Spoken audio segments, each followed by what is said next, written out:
Miss হবে না আপনার পছন্দের টিভি শো। দেখুন জি5 অ্যাপে একদম ফ্রি। এ তো আমার উপরে ভোলানাথের কৃপা, যে আশীর্বাদ স্বরূপ উনি তোমাকে দিয়েছেন, তাই না?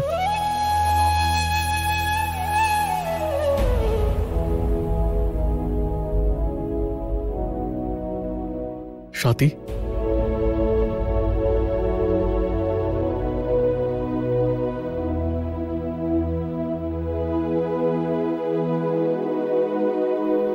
কি ভাবছো তুমি? কিচ্ছু না। আমি তোমার চোখ ভালোভাবেই পড়তে পারি, মিথ্যে বলো না। ঝটপট বলো যে কি ভাবছিলে। আমার না খুব অদ্ভুত লাগছে ইন্দ্র। সবাই কত রেগে আছে না আমাদের ওপর। তোমাকে নিয়ে কত স্বপ্ন দেখেছিল সবাই, কিন্তু দেখো আমি এখানে এসে সবার স্বপ্ন ধুলোয় মিশিয়ে দিয়েছি। আচ্ছা ইন্দ্র, আমি কি কখনো এই বাড়িতে নিজের জায়গা করে নিতে পারবো? ভালোই হয়েছে যে অঙ্কে কাঁচা ছিলাম।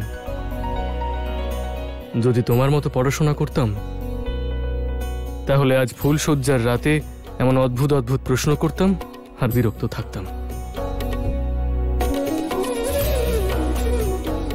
আরে সাথী, সব ঠিক হয়ে যাবে।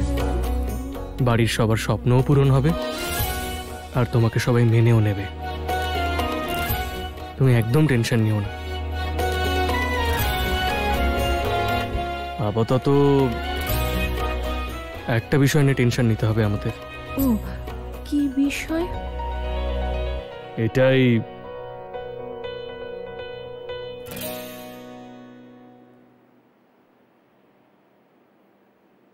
এটাই যে আমার ঘরটা কিভাবে সাজবে।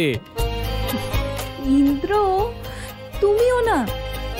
আচ্ছা তুমি এখানেই দাঁড়াও, আমি আসছি ফুল নিয়ে, তারপর দুজনে মিলে সাজাবো।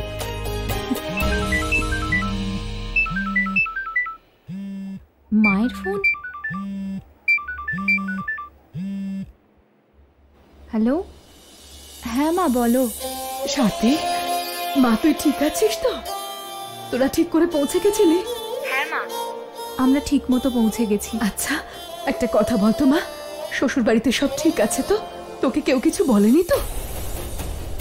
এমন প্রেমের ফাঁদ পেতে বড় লোকের ছেলেদের ফাঁসায় যে সব মেয়েরা, তারা রাস্তার দুশ্চরিত্রাই হয়।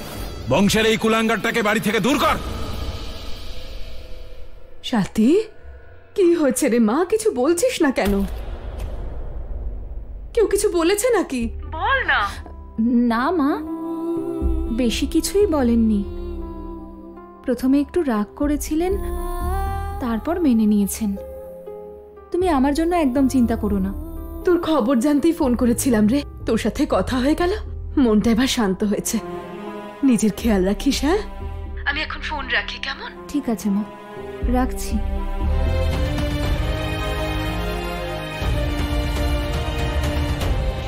দেখো ভাগ্য কত ভালো আমাদের, বাইরে বেরোতেই ফুলওয়ালাকে পেয়ে গেছি।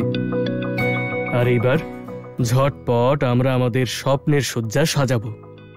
জি5 ডাউনলোড করুন আর সব এপিসোড দেখুন একদম ফ্রি।